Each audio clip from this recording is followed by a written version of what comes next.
Alors j'étais très intéressé d'écrire un livre sur cette région, sur l'Ourthe en particulier, parce que le village a été touché par 6 avalanches consécutives, dont 5 en 26 heures. Et ça, c'est absolument unique dans les Alpes. On n'a jamais vu quelque chose pareil.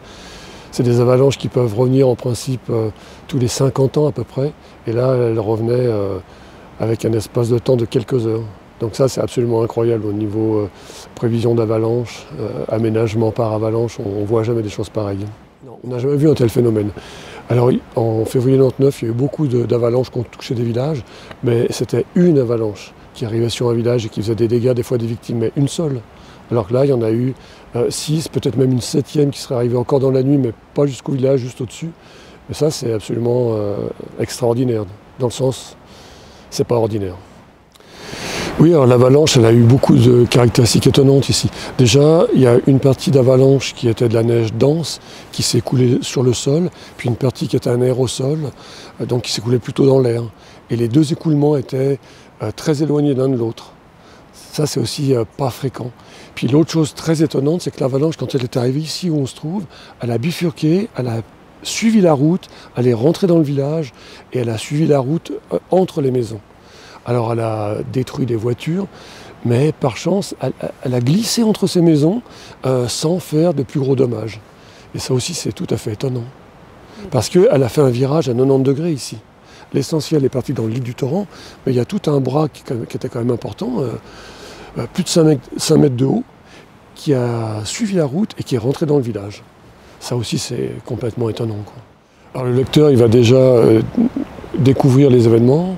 Il va aussi pouvoir prendre connaissance de témoignages, parce que les gens ont vécu une situation vraiment incroyable, qui était très inquiétante, mais chacun l'a vécu autrement. Ceux qui étaient chargés de la sécurité, ils avaient certaines inquiétudes, ceux qui avaient leur bétail, ils avaient d'autres inquiétudes, donc le même événement a été vécu de manière différente par chacun. Donc le lecteur va trouver des témoignages, il va aussi trouver des encarts écrits par des météorologues, des psychologues, savoir comment un groupe réagit en situation de danger imminent. Et puis il va aussi trouver une analyse, parce que ces avalanches, certaines on les connaît, mais d'autres on ne sait pas exactement d'où elles sont parties. Puis là on émet des hypothèses. Donc voilà, il y aura du récit, il y aura des explications et puis des compléments. J'habite à l'Ourthe, et puis c'est vrai que c'était une période où il a beaucoup neigé.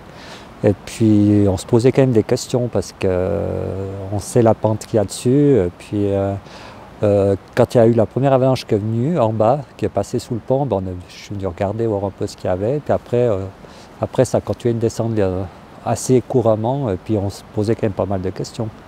Et puis vu qu'il y a une gestion de la commune, on ne s'est pas trop posé la question plus loin.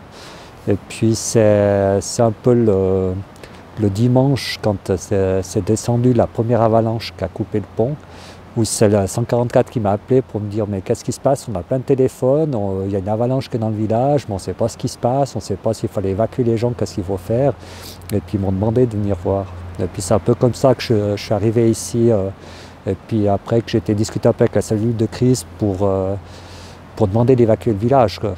Parce que pour nous, c'était clair qu'on ne savait pas s'il restait encore un danger en haut ou pas, parce qu'on ne savait pas ce qui était parti ou pas. On n'était jamais sûr que ça pouvait encore descendre autre chose par la suite, surtout qu'il pleuvait encore, ils annonçaient encore plusieurs jours de mauvais temps, et puis d'une fois que le village est coupé en deux, ça devient compliqué à évacuer les gens. Et puis il y avait tout un groupe de personnes âgées qui étaient à l'hôtel, qui devaient être évacués, alors de toute façon il fallait évacuer une partie des gens, quoi. Il y a beaucoup de gens qui étaient tendus déjà, ceux qui habitaient proche du torrent ici, certains voulaient partir, et puis par contre il y en a, moi où j'habite, j'étais tranquille parce que je suis vraiment à un endroit où on risque rien au fond du village, donc il y avait vraiment de tout, quoi. Après c'est clair que certains se disent ouais mais on a toujours vécu ça, on va pas risquer grand chose, on a les vaches, on ne veut pas partir. Et puis il y en a d'autres qui ouais, ils n'étaient pas tranquilles, ils partaient dormir déjà la nuit d'avant, ils sont déjà partis dormir ailleurs parce qu'ils n'étaient pas tranquilles. Ben moi j'étais pas bien, tu sentais qu'il n'y avait pas quelque chose qui allait arriver, mais tu disais c'est pas sain ce qui se passe là, voilà. C'était une sensation bizarre, quoi. Déjà 2 jours là où tu disais mais ça continue de neiger, il y a des gros paquets, et puis ça peut être vraiment dangereux, quoi. Justement, après l'avalanche qui est descendue vers les 5 heures, il y a des gens qui voulaient partir. Alors il y avait plusieurs guides qui faisaient la navette dessus pour évacuer. Et puis c'était pas officiel, c'est juste des gens qui décidaient de partir ou des enfants. Les parents ils ont dit mais il faut partir, descendez, vous allez chez des oncles ou de la famille ailleurs. Et puis nous, la décision de vraiment évacuer tout le monde, elle n'avait pas été prise. Et puis ça a été pris après parce qu'ils voulaient être sûrs qu'il reste de la neige en haut et puis que les digues soient pleines, que ça puisse sortir des digues. Alors on a fait un vol de reconnaissance, mais c'est un peu de la folie de faire ça, quoi. Moi je me rappelle quand j'étais petit, au mois d'avril il y avait l'avalanche au milieu des prés au-dessus de la Sainte Vierge. Donc on avait l'habitude de voir descendre des avalanches, mais pas passer sous le pont, et puis après le gros tas dans le pont, et puis que tu dis les digues sont pleines, puis ça peut sortir n'importe où, quoi.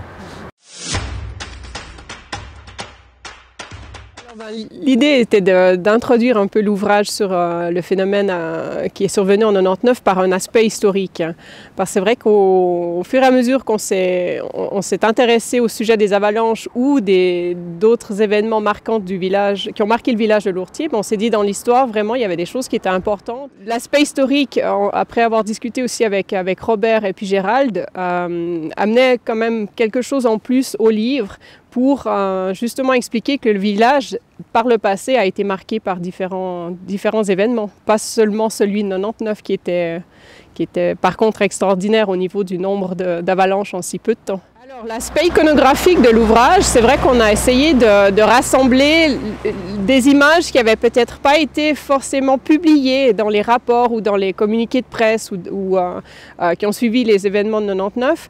Alors on a essayé de rassembler un maximum d'images. À la commune de Bagnes, heureusement, on avait quand même une série assez importante de clichés qui avaient été rassemblés suite aux avalanches de 99. Alors c'est les Lourdes-sur-Ain, c'est entre autres Hilaire du Moulin aussi, qui avait pris à ce moment-là des photos, hein, parce qu'il faut bien s'imaginer qu'on n'avait pas les Natel, on avait beaucoup moins d'images qu'on en aurait pu en avoir aujourd'hui. Alors on a essayé de rassembler ces images qui ont été aussi ajoutées à celles que Robert Bolognesi avait trouvées pour amener un côté, je dirais, le côté sympa du livre, en plus des textes, c'est-à-dire les gens aussi aiment bien cet aspect d'illustration dans un ouvrage comme celui qui a été écrit par Robert et Gérald. Même si certains étaient assez jeunes hein, quand ils ont vécu cette avalanche, ça a marqué le village, ça a marqué la mémoire de ceux qui y vivaient, de ceux qui sont venus voir cette avalanche. Je pense pour tous les bagnards, cette avalanche de 99, elle est empreinte quand même d'un souvenir assez fort. Ouais.